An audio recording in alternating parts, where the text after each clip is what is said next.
Gunmen kill 4 policemen in TARABA, BENUE and abduct Chinese nationals. 2 rights policemen have been killed by gunmen at a checkpoint in Dogon-Gawa, Takum local government area of Taraba State.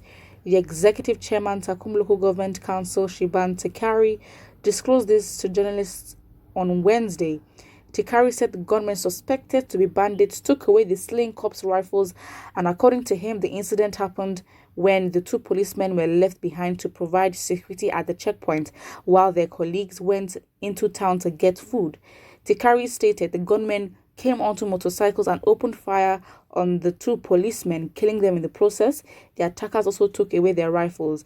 There have been recurring incidents of attacks of this kind in the last few months by bandits who used to disguise in military Special Joint Task Force uniforms. Wow, these attacks, especially the one of today, have heightened the tension in the area. In a related development, unknown gunmen in the early hours of Wednesday killed 3 people, including 2 policemen and a foreigner in Ukum local government area of Benue State. The victims were killed and the armed men attacked Cemetery Trading Company located in Ukum area of the state, where they abducted 2 Chinese nationals working as engineers in the company. Police Public Relations Officer PPRO DSP Catherine Anene confirmed the incident in a statement. She said on the 7th of April 2021 at about 7:30,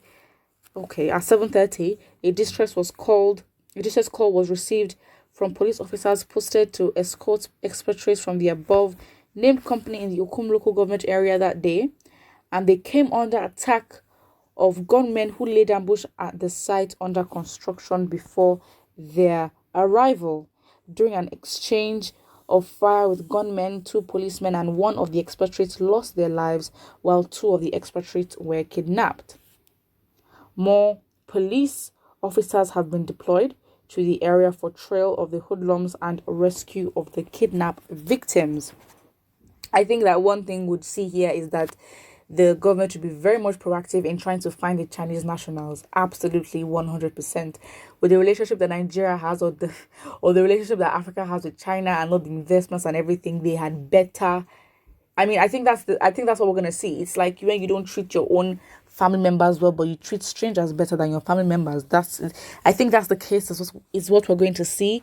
It is not surprising yet. It is absolutely sad and it's very consistent. But I guess these gunmen, stories have just been continuing, and the fact is the main thing I want us to pick up basically is that the Chinese nationals would get more help.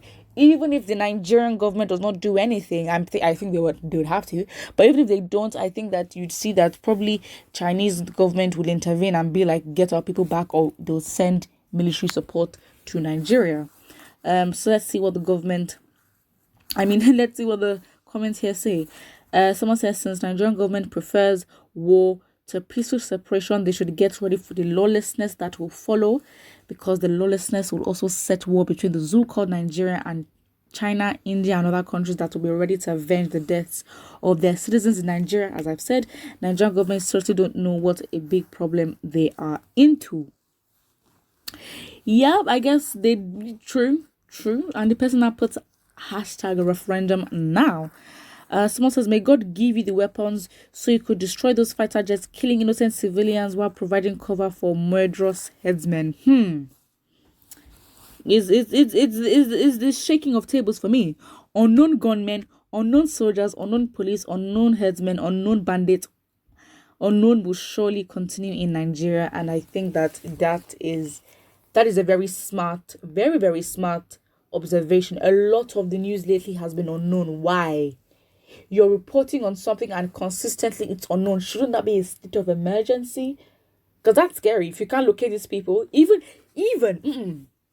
when people are being caught, and it's more like, okay, if headsmen are being caught by some special sector of police corps, whatever, they never reveal their name. They're always unknown gunmen. Even when they've been arrested, it is always unknown. And I think that the media sort of adds to the tension, because I think that the media understands the market, they understand Nigerians, and they understand that to to just have that conversation going. They study the psychology of Nigerians. It is so sad.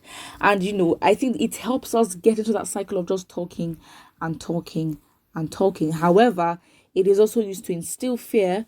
But then again, could it be tactical? Because again, it's like, if you understand how the news is being presented to the southern part of the country, it gives off a tone of distance where it's like, this is happening in the northern part of Nigeria, it is not happening in your area, so you feel less concerned.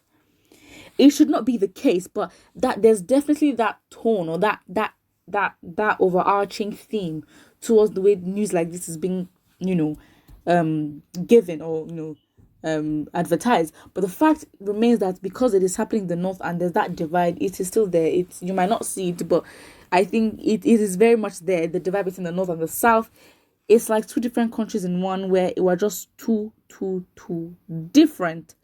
But then I even think that, yeah, please. Another comment here says, not to provide security at checkpoints, but steal money from the motorists and commuters. Employ the youth to avoid insecurity. Nope, this has nothing to do with the youth and unemployment. I mean, yes, you can. There are studies that have shown unemployment and the increase in crime rates and all that, but we're talking about insecurity and we're talking about foreigners. We're talking foreign bodies and foreign elements in a country terrorizing the country. Okay, this has nothing to do with it. And it's very, very condescending, very insulting when they just drag youths into every single conversation. Oh, the youth do this because these don't do that. The youth. Leave the youth alone. Fam, take personal responsibility of your personal bias and your activeness in mediocrity and ignorance, and stop blaming everything on the youth. Thank you. Someone here says, I pity foreigners in this country. It's like it's like they thought the country is at peace like this. Maybe they love it. That's why they're not saying anything about the country. As I've said, Nigerians are not the only stakeholders when it comes to what we want and how we want the country to be run.